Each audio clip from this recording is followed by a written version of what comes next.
which is the French one. I thought was quite clever.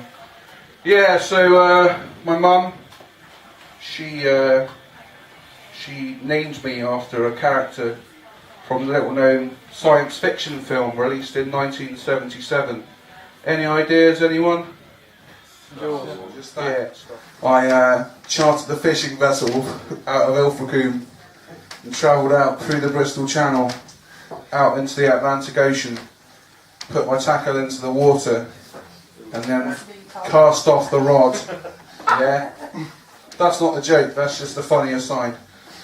Yeah, so I did that, and after about an hour, please welcome to the stage Harriot Kensley.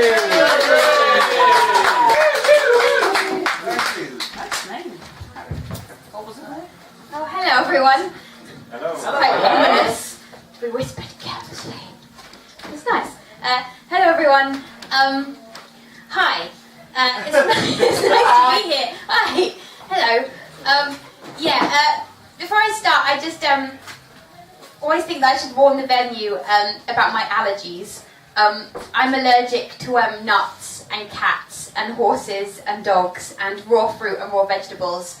My doctor says it's from being exposed to smoke as a child, but my dad says it's called natural selection. But I do actually feel quite lucky because if I do ever want to commit suicide, then I can go out by Ferrero Rocher. Thank you. The problem is though, good one. The problem is though, quite a lot of the patients there, they're quite rude and they're quite grumpy and they ring up and they say, I'll be dead by the time of that appointment. To which I say, okay, well thank you for letting us know. No, but the job, it's so boring that sometimes I just want to gouge my eyes out. But then I realise I'd just be making more work for myself. I saw that there was this sign, this note left on my desk the other day, and it just said salad, ? And to anyone else that could be a shopping list, but to me it's technically a death threat. I live in East London in a place called Shoreditch, and it's kind of the area where all the really cool, trendy people live. And you can tell that they're all really cool because none of them speak to me.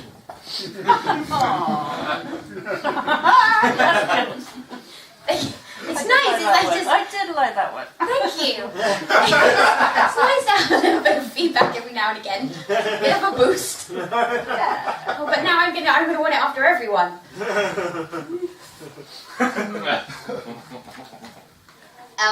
I saw this sign at work the other day and it said alcohol is the second biggest cause of cancer, and it was written across what can only be described as the most enticing glass of wine I've ever seen. It was literally like they photoshopped beads of perspiration to the glass. It was about as efficient a deterrent as warning against the dangers of teen pregnancy on the young firm bodies of One Direction. Can't help feeling there are children involved. My dad used to get really annoyed with me and my friends when we were younger, and he'd be like, you kids couldn't organise a piss up in a brewery. And I'd be like, yeah, Dad, I know, but when you were away last weekend, you'd organise a pretty good piss up at your house. And he'd get really annoyed with my pronunciation. He'd be like, Harriet, there are 2 T's in better so that children pronounce at least one of them. And I'd be like, yeah, Dad, I know, it's the same for twat. You guys are great, it's nice. You're winking at me. Yeah. Oh. No, I'm just pissed. Excellent. Are you really pissed? Oh no. Well, I'm worse. Worse. A bit pissed. How many drinks? 4? 4? I get pissed on 3. You're pissed? Adam's mine. Yeah, but no, we're talking about bottles. Oh, bottles of wine. Number 2 is geez, you've made an effort.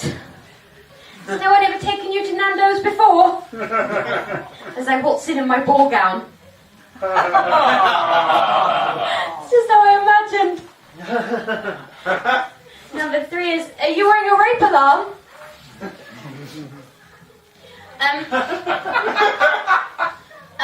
This is an odd thing, but I still get presents from Father Christmas, which is, but my mum refuses to accept that they're not from her, still, and so I say, oh, thanks so much, Mum, and she says, not me, Father Christmas, And so I say, oh, thanks so much for the socks, ma'am. Where are they from? And she says, I don't know. Ask Father Christmas. And which was really weird this year when I got a framed picture of me and my sister in bikinis.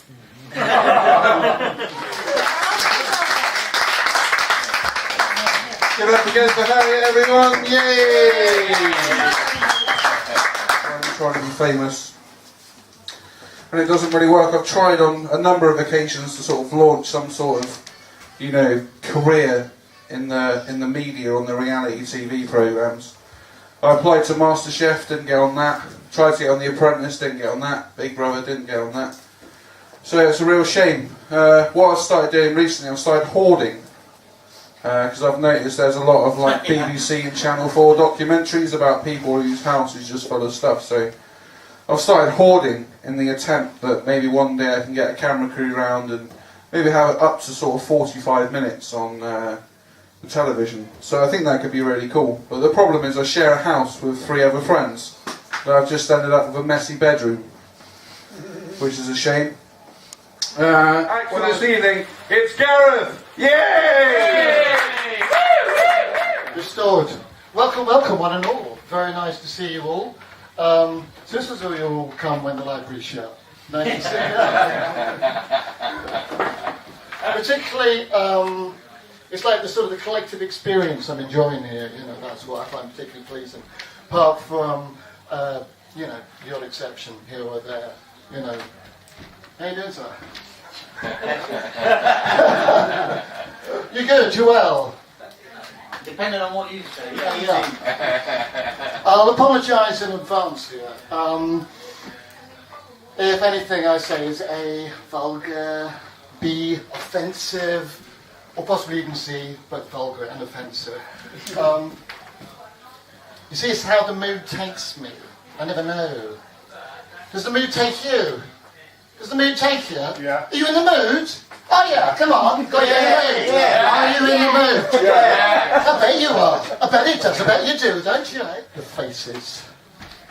And those nauseating porcelain figurines of shepherdesses.